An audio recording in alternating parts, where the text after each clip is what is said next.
It's a place to stick to stuff and not just say, yeah, we know there's something about, for instance, sustainability, but we are in a hurry and we need to do this play very quickly because there's a whatever premiere on Sunday. In research, it allows you to dig deeper and also to stay with the trouble, or at least stay with the need and the urge to tell whatever you need to tell.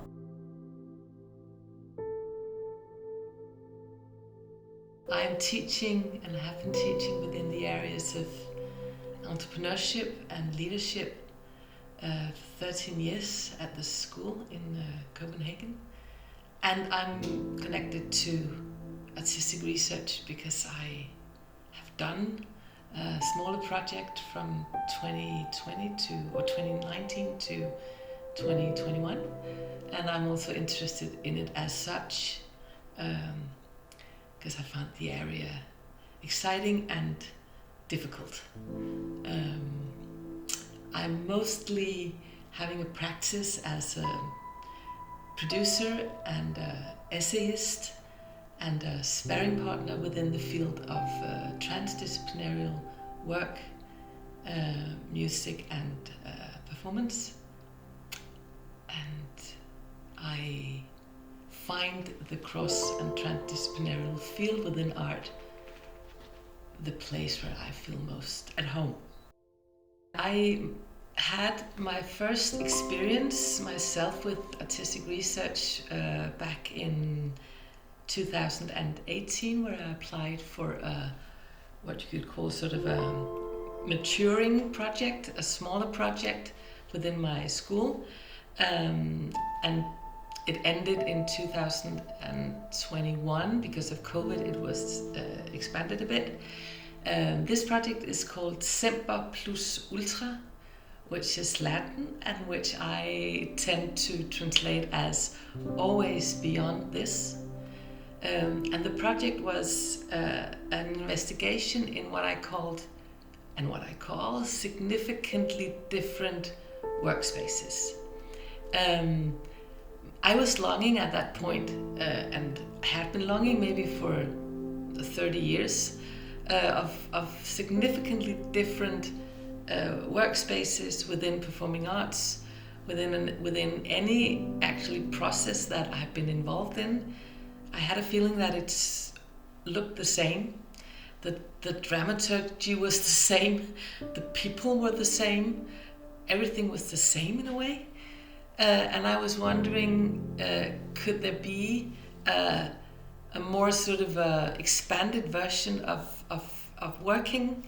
And then I had the feeling that I have had few experiences within the transdisciplinary field,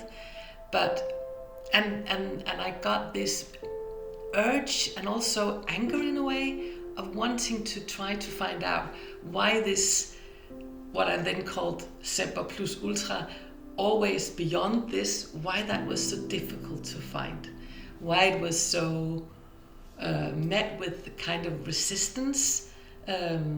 within groups, within people in the field, and maybe also within myself. So this was how I started this project, and I got funded so that I could sort of find out whether if there was something interesting to look for, and I did it for 1.5 years, and got a lot out of it. But I also, in a way, maybe had the feeling that I needed to leave it for a while. So that is why I haven't tried to make a larger project out of it for now, but maybe I will at some point. I was very, from the beginning of this project, I was very sort of both a little bit confused and also a little bit nervous about where to look for these significantly different places. Were there hidden somewhere that I didn't know, or should I provide them myself? And I ended up and I searched in the field that I knew already in Copenhagen and Denmark, and I had a lack of courage in a way to actually both to ask significantly different questions and also to provide stuff to people, because I had the feeling that I was always sort of met with, we do this already, so what are you searching for? We are already, whatever, expanding how we work, doing it differently than the neighbor, doing it differently than other people. So I needed to sort of relieve myself from all the known stuff, all the known, the known knowledge within myself, and I had the luck and the privilege to be in a European project, a large European project with 7 countries, 7 performing arts schools, and we were actually doing kind of a research project also within EU funded and stuff, and we were actually looking for how could we teach within the field of artistic entrepreneurship. How wide could that field be? And suddenly I found out that the way we worked, and that was within teachers and students, were actually the place where something significantly took place. We were not doing a performance. We were not together to do something very specific. We were together as researchers, and we started calling each other that. And suddenly room appeared that I had never ever been in before, and that people came to me and said, these rooms are significantly different. So suddenly I had spaces to work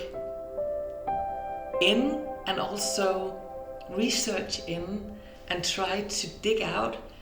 and find what is it specifically, not as a meta discussion, but what is it? And that was when my actual artistic research, I think, blossomed in a way. The embodiment of the knowledge of this project, Semper Plus Ultra, has been and is already and still sort of emerging in different ways. When I was still in the project, being funded, sort of saying I'm doing it and having not finished it, I think what I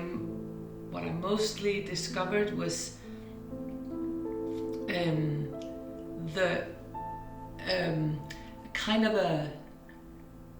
braveness in my system. I suddenly became brave within discourse and language to people that I spoke to, and then I had again I felt brave in moving these experiences into something very specific, and I started to write long poems, I think I will call it, that I gave value immediately. So I think what happened was that I stopped having these pauses of doubt. So there was something about the entanglement of being in a room, sensing things that were significantly different, asking people, asking myself, and then creating stuff as a response. And that felt entangled within my body, and there was a connection that even though I did it alone, I felt that I could any time of day and night go to my peers in this group of 50 European people and ask them a question without being afraid. And to me that was and is still also emotionally maybe the most important things of being of doing artistic research as I have tried it, that you actually quit some of the old habits that you have. And for me, also being an academic in an artistic world is so filled with experiences of being afraid, how to create a conversation, and that is still running in my body as a strength, but also as a necessity, because I think, for instance, if we are interested in significantly different ways of working, we need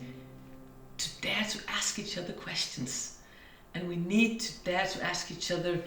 in a cross-disciplinary, cross-national, cross-generational way, because if not, we won't get interesting answers. I knew very, very early on in my project that I wanted to try to respond whatever I found out in text that could be hopefully inspiring for other people. And then I also decided that I needed to give myself the task not only to write within what I'm sort of educated within, namely more sort of academic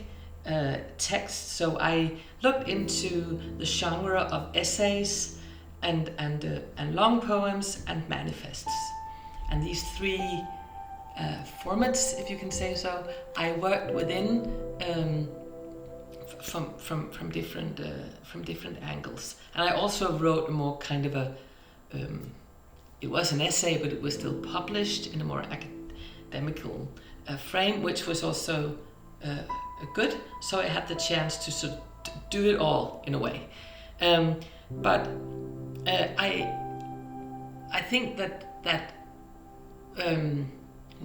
what I have experienced is that, and of course that's maybe mainly former students that also have followed me and who has done different projects themselves within new spaces of work, that we, I think that my knowledge production was I felt brave because I dared in a way to write both things that were not solid in a way, but more fluid and blurry, and with maybe not sort of answers to let me now tell you significantly different workspaces contain of do. Sometimes it was more sensorial aspects of things that I have felt, and sometimes it was more like a list of really specific things that I thought was important to create these very different workspaces. When I look upon all the material now, which is on a web page and you can access it and you can take it,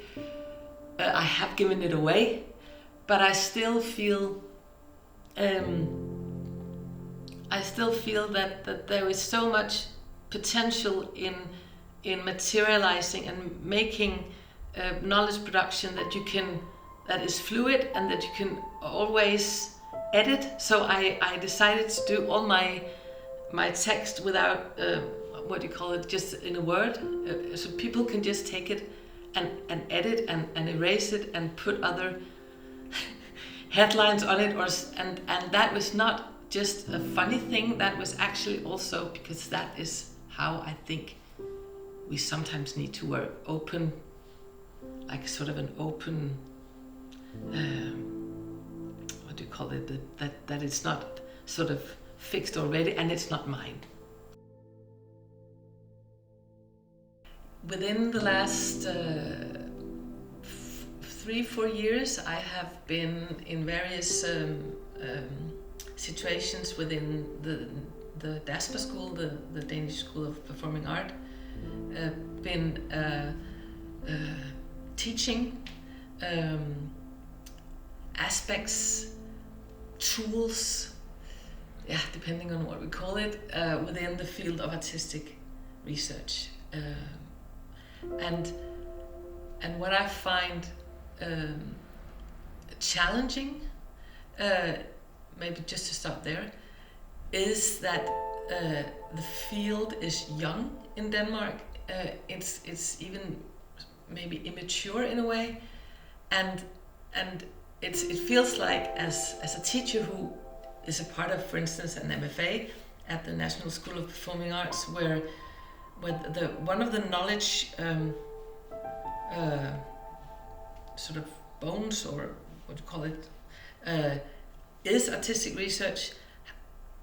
What is it that you then should pass on or provide as a learning space for students? And to me, it has been having been sort of interested in the field from the time when the Cultural Ministry in Denmark launched this term, and also having been doing it myself, and having seen the school evolve in different ways. I think that what I try to do is to find out what is possible to pass on as tools, and also as attention points, maybe is the word, and two things I find is necessary and interesting for a student to be aware of, namely how to reflect upon your practice and your artistic research, and how to document or materialize the research that you do, so that you, in a way, learn and develop from within your practice and from within your research area, things that you can pass on to other people that might be interested in the same, or that need to be expanded in their head or in their heart, and this sort of extra expanded area of your practice that you can say is part of the artistic research, so you don't have to say only the book or the film or the performance, but you also have this